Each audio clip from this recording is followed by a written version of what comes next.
Rokycany sú obcov, v ktorej sú až 2 rómske osady. Existujúca škôlka v obci má kapacitu 11 detí a v septembri môže prijať jediné. Záujem je ale podstatne väčší. Sme dostali 37 žiadostí.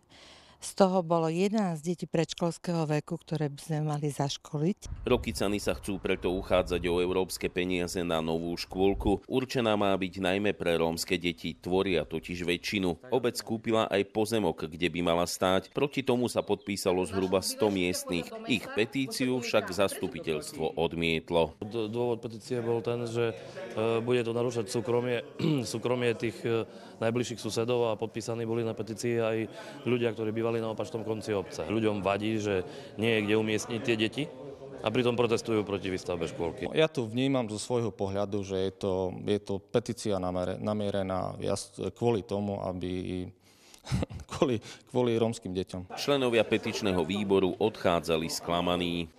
Jednoznačne neznajú zákon.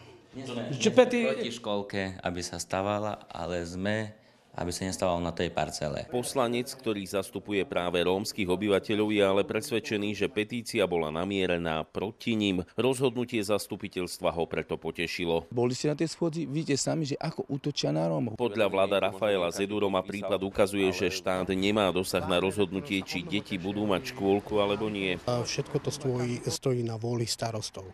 Pokiaľ ide o škôlku, materskú školu v Rokycanoch, ukázalo sa, že je tam zopár odvážnych poslancov, ktorí v blízkej budúcnosti chcú sprístupniť predškolské vzdelávanie tamošej komunite chudobných ľudí. Obec júnový termín na predloženie žiadosti už prešvihla. O peniaze by chcela požiadať najneskôr v septembri. Medzitým plánuje vypísať súťaž na vypracovanie projektu, ako by škôlka mala vyzerať. Robert Latta, RTVS.